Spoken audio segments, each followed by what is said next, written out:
Imagine stepping outside and breathing air so polluted that it takes years off your life. Sadly, this isn't an exception for many Americans. It's actually a norm for millions of Americans across our country. That's why today I'm going to tell you about the system in which we get our energy today and why that system is failing us. But I'm also going to tell you about a solution that we can implement to change this failing system. Having myself researched how we get our energy and the dangers of fossil fuels from sources like the U.S. Information Administration and the Environment and Energy Study Institute and the United Nations, I learned that the way we get our energy isn't just a public health issue and doesn't just affect our public health, but it also affects our environment and our climate and our economy.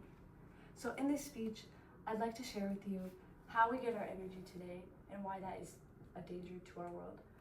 Then I'd like to propose a plan of how we can shift that energy.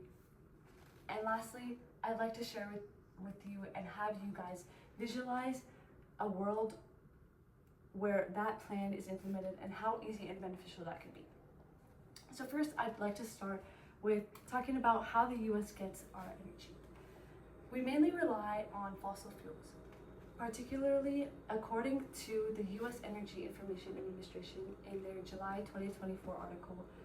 They found that 84% of our energy that we got in 2023 was from fossil fuels. And if we break this down further, we can see the three main fossil fuel types and how much energy we got from each. So first we have petroleum, which is 34%. Then natural gas was 38% and coal was 11%. Now that you know how we get our energy, I'll talk a little bit about how dangerous that could be to our health, starting with how much that costs us to pay for our health today.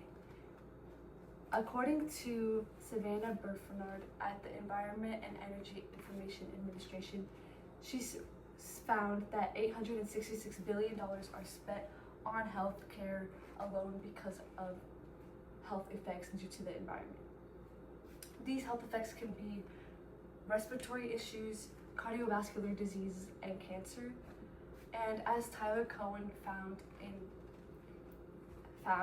1 in 10 U.S. deaths are caused by air pollution. Additionally, fossil fuels are a danger to our climate.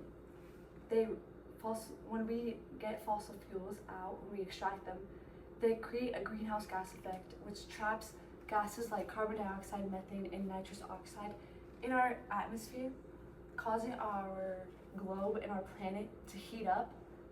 This trapped heat causes many problems in our globe today, including greater natural disasters and a loss of biodiversity.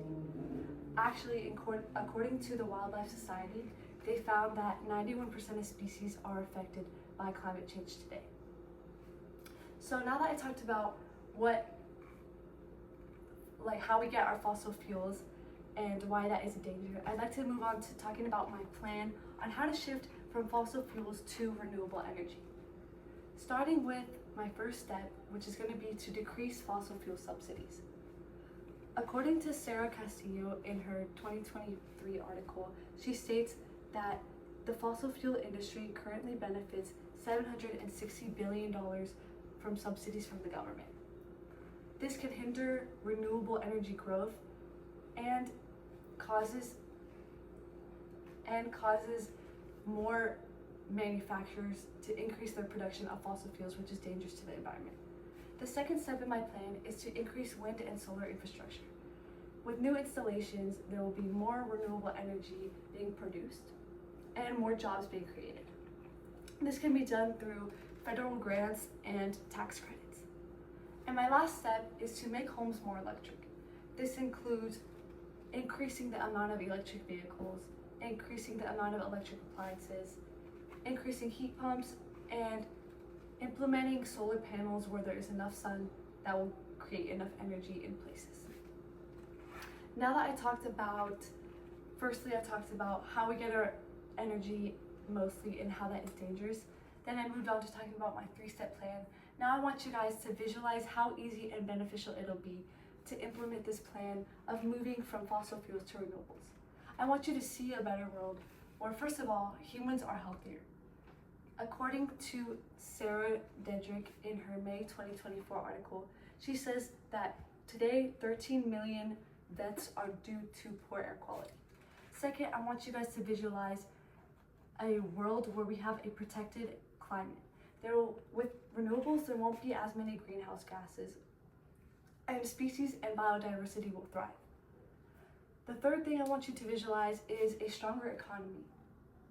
According to Carrie Thorborn in her November 22 article, she states that with more jobs created with renewable energy, that means more public spending, and overall means more economic growth. And the last thing I want you to visualize is the positivity that this plan can have for future generations.